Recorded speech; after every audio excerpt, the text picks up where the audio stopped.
바리새인들이 예수께 나와 그를 시험하여 이르되 사람이 어떤 이유가 있으면 그 아내를 버리는 것이 옳으니까.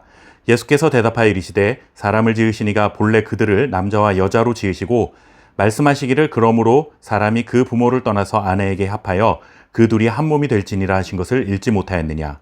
그런즉 이제 둘이 아니오 한 몸이니 그러므로 하나님이 짝지어 주신 것을 사람이 나누지 못할지니라 하시니. 아멘. 우리나라의 이혼율이 OECD 국가 중에서 가장 높은 수준이라는 소식을 들어보셨을 겁니다. 결혼 자체를 하지 않는 미혼의 비율이 점점 높아지고 동시에 결혼했던 가정의 이혼 비율마저도 높은 편이다 보니 가정의 소중함이 그 어느 때보다도 중요하게 여겨지는 분위기입니다. 오늘 마태복음 말씀을 통해서 이혼에 대한 주님의 교훈이 무엇인지 배우게 됩니다.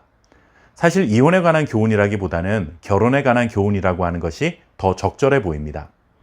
오늘 주님의 말씀을 통해 가정을 향한 하나님의 뜻이 무엇인지를 깨달아 건강하고 행복한 가정을 세워가는 기회로 삼을 수 있기를 바랍니다.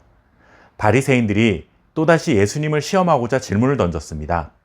사람이 어떤 이유가 있으면 그 아내를 버리는 것이 옳으니까 하는 질문이었습니다. 이유가 있다면 이혼을 해도 괜찮냐 하는 질문인데 이 질문으로 예수님을 곤경에 빠뜨리려 했습니다.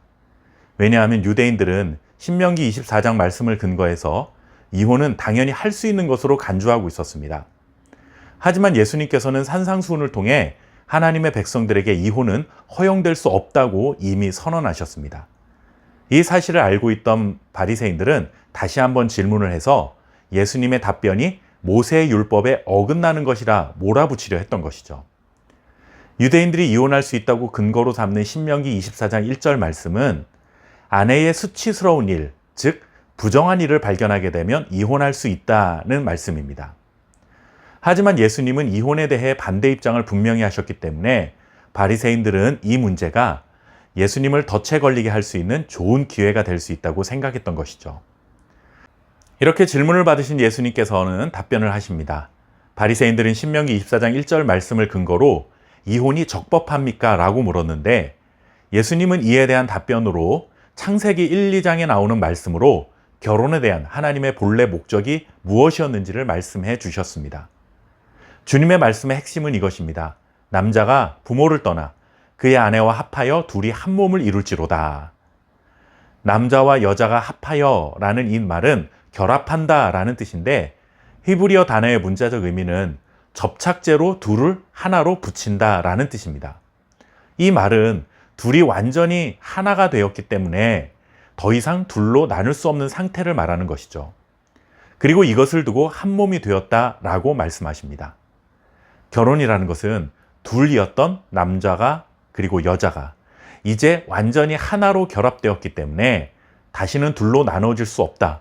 이것이 하나님의 세우신 부부에 대한 본래 질서와 목적이라는 것을 명백히 밝히신 것입니다. 결혼은 단지 인간의 결정이나 사회적인 협약에 의한 것이 아니라 하나님의 뜻이기 때문에 사람의 마음대로 해서는 안 된다는 것이죠. 신명기 24장의 말씀처럼 이혼의 가능성을 열어두신 것은 이혼을 해도 괜찮다는 자유를 주신 것이 아닙니다. 남편이든 아내든 부부 중에 어느 한쪽이 음행을 저질렀다면 그것은 본질적으로 한 몸이 되었던 결혼관계가 깨어진 것이나 다름없습니다.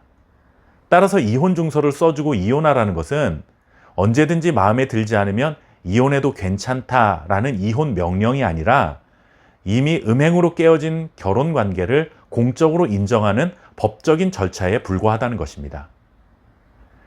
결혼은 서로에 대한 사랑과 신뢰를 바탕으로 한 몸이 되는 것인데 배우자의 음행으로 인해 사랑과 신뢰가 깨어졌으니 말 그대로 서류상 부부일 뿐이지 이미 이혼한 것이나 다름없다. 그렇다면 이혼은 이미 이루어진 것이니 이혼 증서를 주어 서류상 관계도 정리하라. 이렇게 이해할 수 있다는 것이죠. 주님은 결혼이 갖는 좀 더 근본적인 말씀으로 서로 다른 삶을 살았던 남자와 여자가 어떻게 한 몸을 이루어 남편과 아내가 되었는지를 깨닫게 해주셨습니다. 음행뿐만 아니라 폭력이나 음주 혹은 중독 등의 다양한 문제들을 만난다면 목회적인 고민과 도움이 그런 가정들에게 필요한 것은 맞지만 오늘 주님의 말씀은 결혼에 관한 대원칙, 가장 중요한 원칙이라는 것을 우리에게 알려주셨다는 사실을 잊어서는 안 됩니다. 오늘 말씀을 잘 새기고 하나님이 한 몸을 이루게 하신 복되고 귀한 가정을 더욱 사랑하고 소중하게 여길 수 있는 기회로 삼을 수 있기를 바랍니다. 감사합니다.